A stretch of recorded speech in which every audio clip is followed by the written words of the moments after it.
everyone, this is Gaynor. I'm here as it's a collaboration between me and Art Gallery. I'm still based at Art Gallery, but for my own research as a creator, I have been interested in looking at artists and getting to really find out stories behind their works, what they do, and so hopefully this is a way for me to engage with my creating, but also for me to share the stories that I have come across and how probably get an understanding of my exhibitions. So today I'm here at Tameside Studios. I'm meeting Marilyn Fontaine, who actually inspired me to start the whole video blogging. It was on the 4th of June when I came here, second floor studios, open studios, and her space was just welcoming, and I knew I had to sort of incorporate that in terms of my research, going to artist studios and just talking and finding out what they're about. So yeah, let's go upstairs and talk to Marilyn. So my name is Gaynor. As I've already mentioned before, I'm interested in arts and culture. I work with Art Gallery based in Tottenham. One of my interests is actually also finding out about artists, going to their studio spaces and just to kind of communicate and understand where the inspirations come from, their artworks, and that also helps me as a curator to communicate with the other outside audience what it is that the artists are trying to say and how we can look at different pieces, whether it's social issues, cultural issues, our past, our histories. So today I'm joined by Marilyn Fontaine, who I actually met during the second floor open studios week in June, and I came here and I didn't want to leave the studio. I will let Marilyn explain her artwork and just talk briefly about herself. Okay, what I've been doing, I originally studied art and with the idea of going on to do fashion, but my mentor was my art teacher, so from the age of 13, 14, when I was choosing my options, my art teacher kind of mentored me, and I had a feeling about fashion. And my art teacher showed me Vogue for the first time and started to sort of like steer me towards that because she had a niece that was in fashion. And I also had a brother-in-law who was a fashion designer that he kind of mentored me as well. So I was naturally geared up to do fashion, and this met my parents. They wanted me to be a doctor. So, and then I did a foundation course, and then my mum said to me, you need to get a normal job. So I kind of gave up the whole art. And I did work in fashion for a while, and I just didn't like the industry. Very cutthroat, there was no heart in it for me. It was lovely making the clothes, but the reality, the industry. So then I moved on, and then I worked for the council for years, and then after I went into holistic therapy. So still wasn't touching art, but went into speech therapy, holistic therapy, creating a lot of things I did, and it wasn't until about 10 years ago, could have been slightly before that, I picked up a paintbrush, did some more painting, and then put it down again. So I was using art whenever I went for a major change. I'd produce a picture. So it was like every 10 years, 7 years I'd go for a major change. I'd create something, put it down. And it wasn't until 2009 that I started to paint again. But I just used to do creative journals. So I was on the blogging scene with people in America, and we did a lot of creative journals. And I didn't think of myself as being, and yeah, I was always an artist, but never what one would call a commercial artist. Okay. Do you consider yourself an artist? Because most artists I know, when I ask them, are you an artist, they're not very comfortable with that title. Listening at what you just said about your history and how you came to this point, are you comfortable and confident in this space to call yourself an artist? It's really funny because honestly, I had a best friend who was quite a well-known artist, and I always used to say she's an artist, but she was much more than that.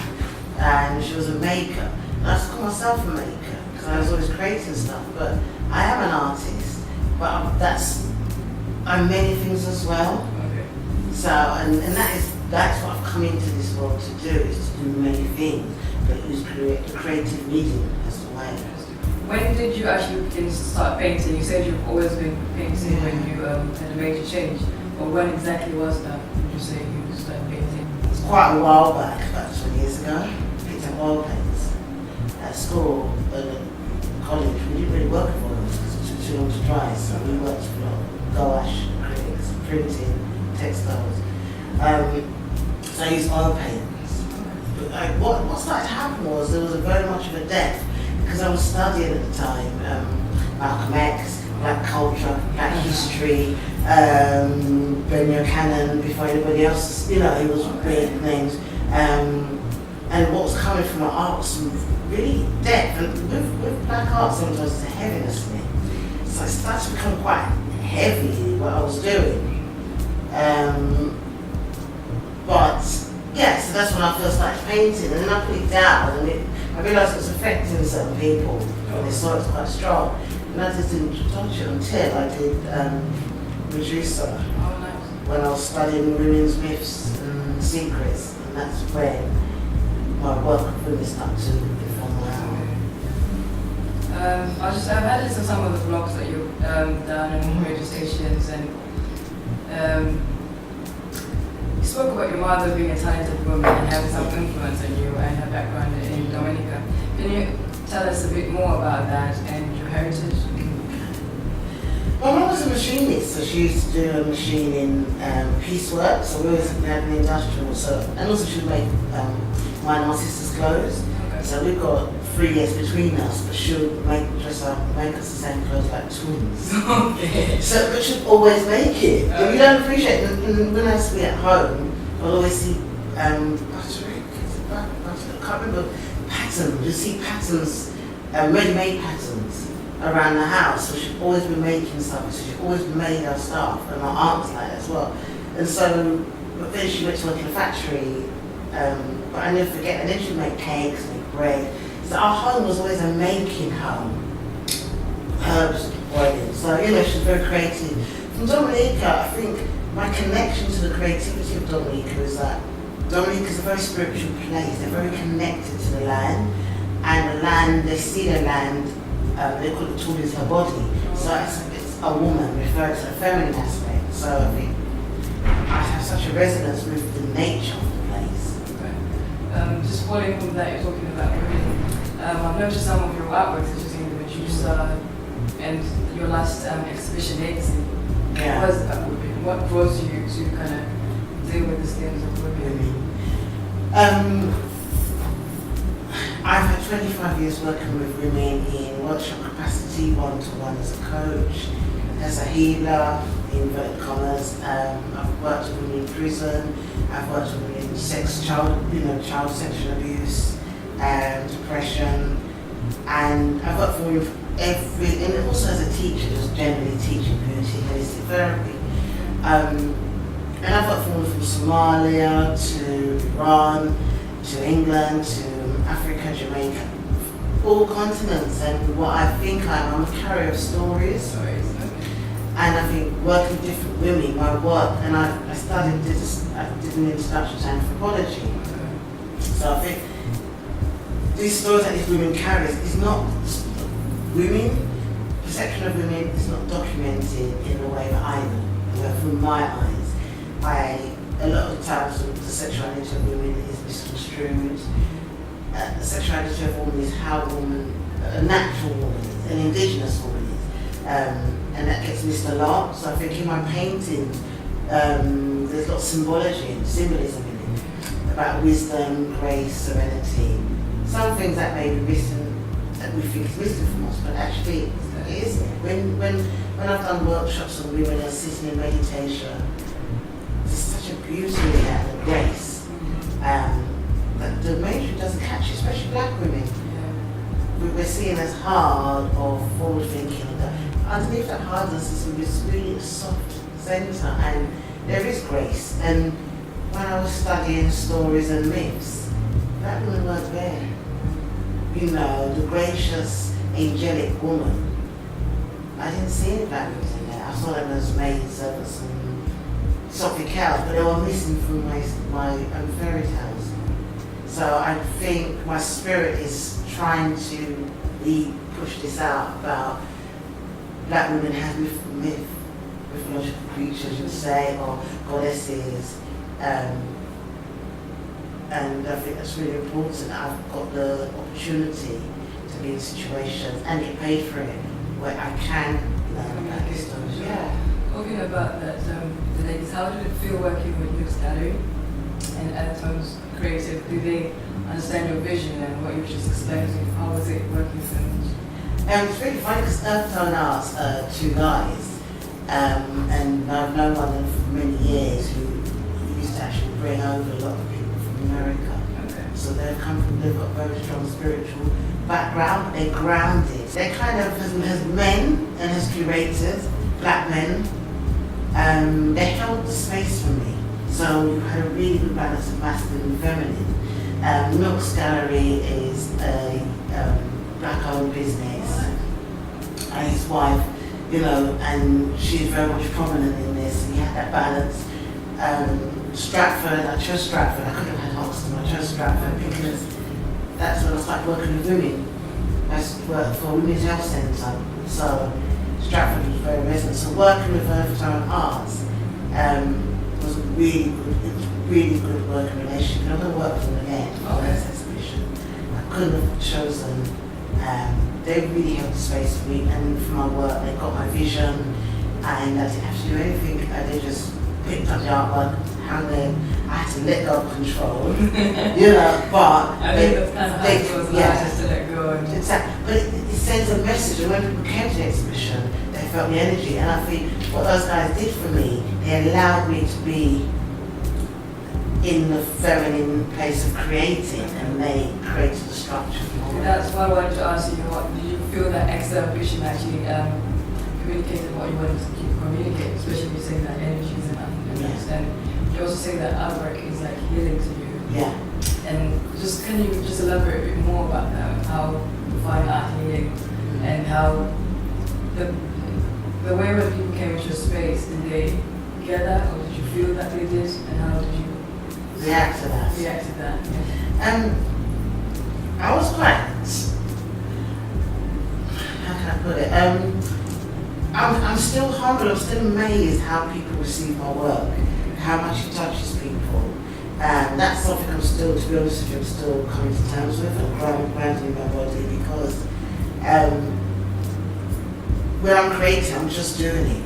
I just feel I need to get it out. So when I created those images over a series of 3-4 years, and half of the exhibition was done within a year.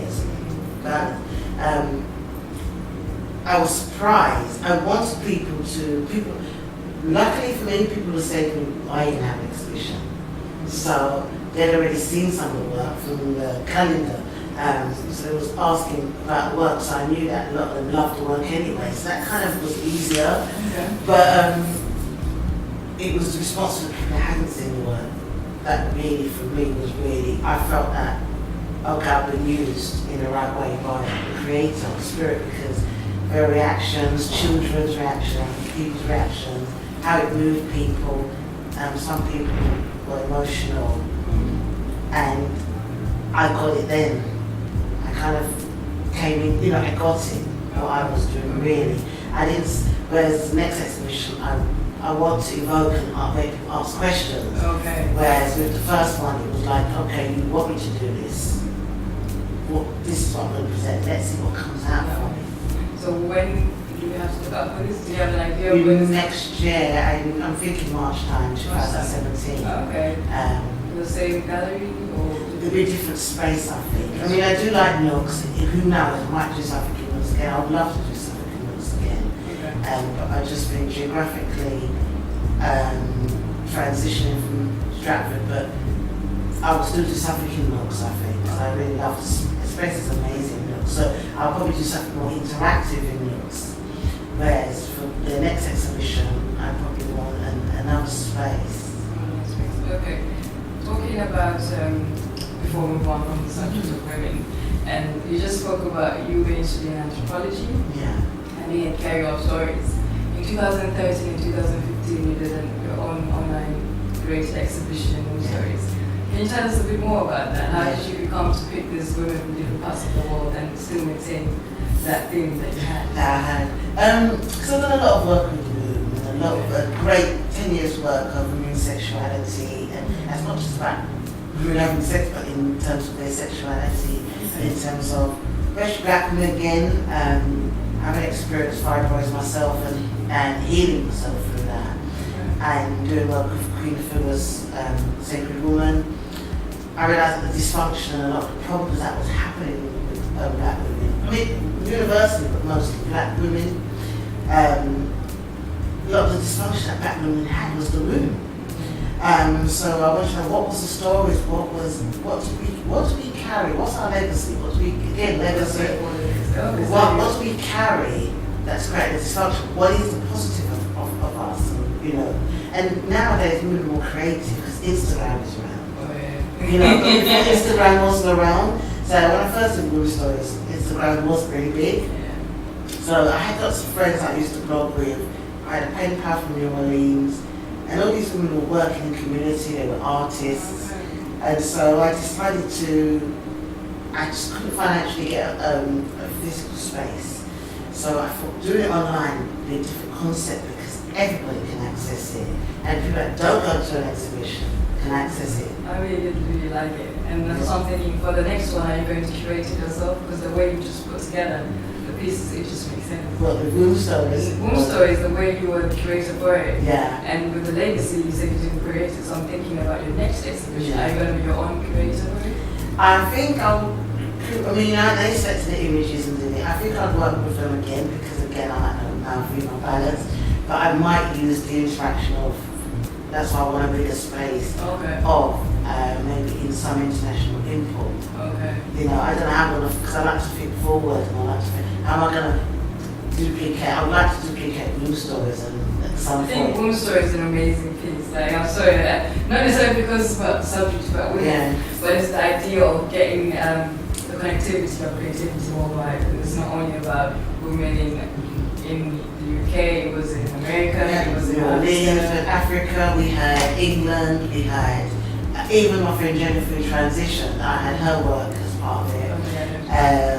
We had a singer, Michelle Scofield was probably in a Heru, Soraya John Louise, Elroy, lives in New Orleans, and her sister's a prolific photographer, and her sister Fabiola actually did Womb Stories 2015. I chose this women specifically to suit the message I wanted to convey, because I think, again, art can be very smart and you lose smart for smart's sake.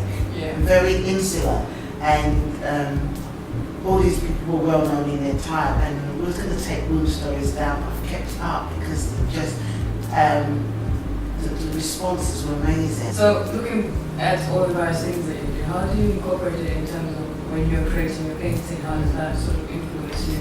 That's all it does. Music is really important. What I find, especially this picture here, I was listening to Earth, Wind and Fire, I Am. And I've had did a lot of studies of kinetic history as well, and other things, but it feels music, some stuff I'm painting stillness, but what I find music does, and lighting a candle, bringing presence in, just like I do a workshop. I have been trained actually to create a space, because it's a sacred space, and I find that music really helps me. It's a tool, it's not virtual, but it just helps me get into certain moods, and it has to be organic music as well. I can't just have any music that doesn't have a meaning. I resonate with Earth, Wind and Fire, what Maurice White was trying to convey in terms of love, universal love, just love. And I feel that I'm surrendering to artwork more than any other aspect in my life. And so it's kind of like I'm stepping aside and creating a space. So all the things I've done, the healing, I've even done earth healing, you know, working outside, like nature. And I think this was really important because you are using your body, you are an element, you're an element. So music is really important, but it has to be the right kind of music. Going back to why you said art, spoke a bit about Jennifer. I don't know if you want to kind of share that influence and how she sort of continued forward. Yeah, I mean, Jennifer died suddenly. Jennifer never compromised with her art. And she was my best friend. And the last 2 years of her life had so much profound insight. And she moved back to the Caribbean to look after her mom. But she always said to me, she pays because she needs to get it out. And I was writing at the time, writing a book, and then she, it's almost when she died, it's almost like I feel like her spirit's constantly pushing me and to do something and challenging me and saying, you have to do this. Because we was always cheerleading each other on with what we was doing. Talking about that, just that. The Orishas, yes. You seem to be always kind of painting females in embodied ways, goddesses. And always talk about that. So can you just tell us a bit more about them and what inspires you so? Something about it just woke me up about being a woman. Not just a woman has to go to work or the sexualized woman, or so many modern labels. And something inside me clicked when I saw these women that way. And then when I saw the Orishas, and I saw how Bethla Kushun was respected for her beauty and sensuality, but she's also a creative being. I just saw a black woman that was so sensual but so beautiful. To me, just woke up something in me. And the beauty, like with Yemenia, she's a mermaid. Again, it's all like the myth and story. Yemenia was a beautiful, and the story behind her, it's no different to Snow White and all those kind of, the fairy godmother and stuff. So those aspects as a little girl, the magical child didn't have. I started seeing the Orishas, and then you saw how the beautiful women would like these beautiful altars and displays in just in honor of these goddesses. I mean, what the Orishas meant to me was beauty, it was reverence, respect, it was stillness, it was coming into contact with my spirit as a woman. When I did an anthropology presentation for my essay, I did religion and I did cover voodoo. And it's not something that I grew up in, but it was really interesting to see from that aspect. It was my water. Actually, that's the question I wanted to ask you about. You said you read a few things on Benin. Yes. And looking in connection with Africa. How do you feel about Africa being influencing culture and creativity and art? I mean, in fact, when we think about it today, we see the growing connection with Africa 154. Yeah. It's coming to its fourth year now. So that connection in arts and creativity and just Africa, how do you feel about that? People begin to kind of see are they seeing it in its full essence? Well, I remember doing anthropology at my tutor, because I did it I went to the Hornbill Museum. Yeah. So I sort of alter to my water. So I said, not the good one, but still an aspect.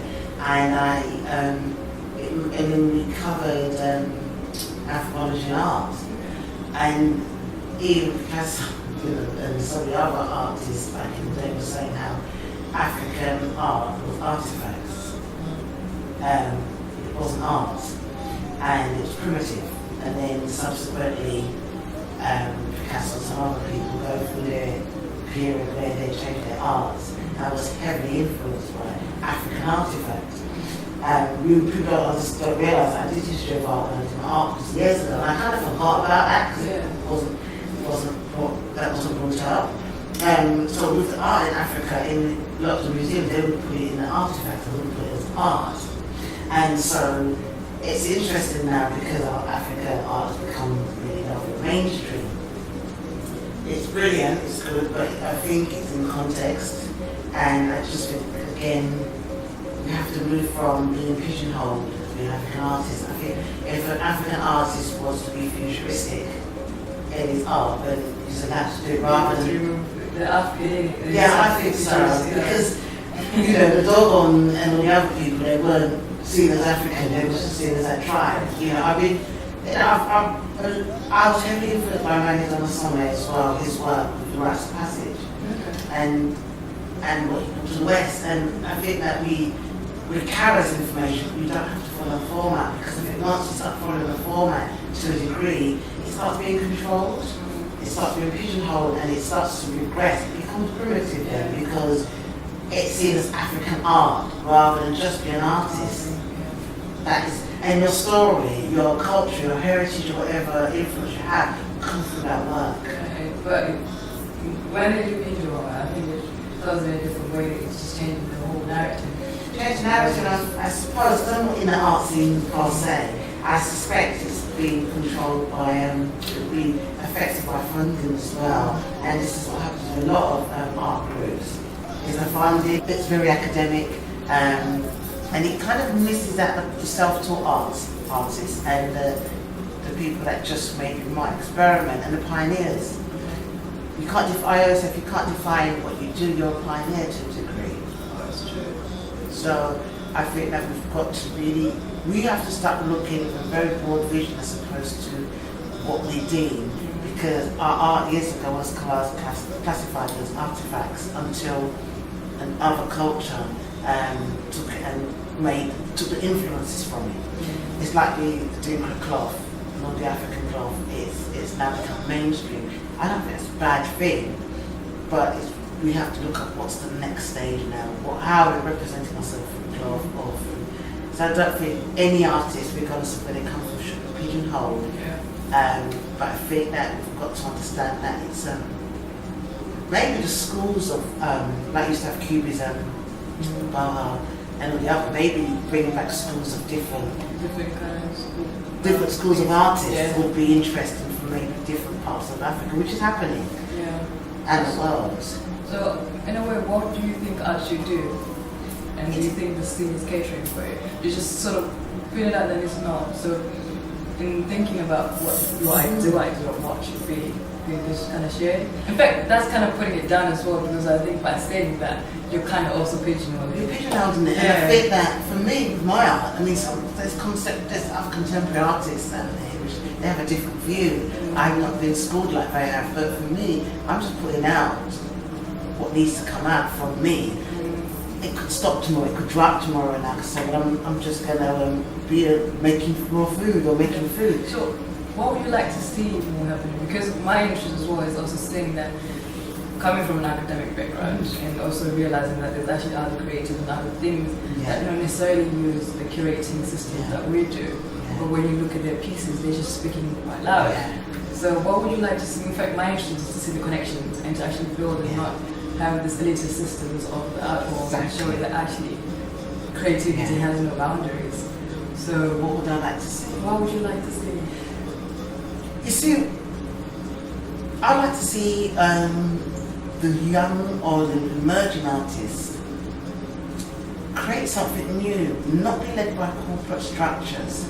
Because, you know, I was very prolific in the 80s, around in the 80s, you know, around a lot of the music people, and they just did it from the streets. So a lot of the stuff like Soul to Soul and those people, it was created from friends. It wasn't manufactured. A lot of the dances was created. So I think that what really needs to happen, or what people need to be mindful of, is that try not to be too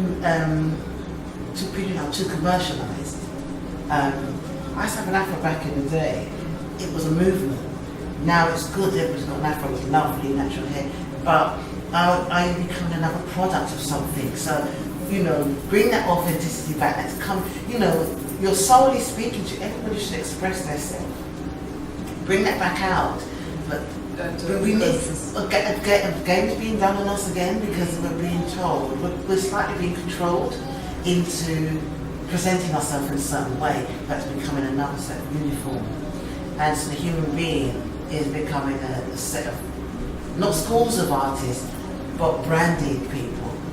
And what I would like to see is that people just be themselves, and if they're going to create something which challenges my brain, and think, I can't get my head around that, that's brilliant, rather than being normal, or being what you're being subconsciously constructed to create something. So what I'm saying is what I want to see is people just be authentic, and if 5 people are going to create art that's going to have a healing emphasis, that's good. If 5 people are going to have a political view of art, that's good. And if another 5 people just want to create art because it's out, they just want to make money and they like graffiti, so be it, but the intention has got to come from whatever that soul, because we're all here to do different things, so whatever that person is there to create, someone could be creating pornographic art, that's up to them. It's still an authenticity which feeds us, it challenges us, it makes us grow, it makes us evolve. This is what I want to see, the evolution of the creative spirit, whatever means that is for.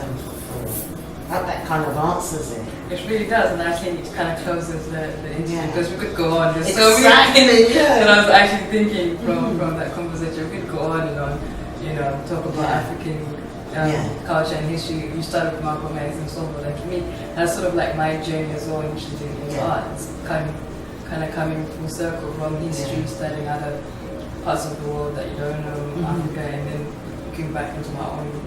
Your own journey. In my own journey, actually, you know what? There's so much more about where I come from that I haven't really kind of engaged with. Creativity is a force. It's a force of love, and it's actually informing us of art. If you just paint, I find sometimes your spirit's telling you what needs to happen, but it's not only affecting you; it's affecting all the other people that think the same as you. So when they see, they connect with something, and sometimes we can go up and down or round and round in life. And sometimes you just have to follow what my life has been, and it will always be that something will inform me. That's the direction my career has always taken. I've never said, apart from 2 careers, I'm going to do this, but most of the time it informs me. And I think that's what some of us have got, that journey where we're moving and navigating for life, and it's going to be so many different things. And that's fine, and for some people it's not. It's just to stabilise and to hold the space. And I think human being, right now, we're in a place of evolution. The ones that are elderly, we have to carry the stories of the younger people, but I think we're really evolving really quickly. We don't realise that. So. Well, Marilyn, thank you again for opening the studio space and making me feel comfortable with the tea. But yeah, maybe at some point we'll go around the studio and just talk about a few of your pieces and more inspired. Okay, thank you.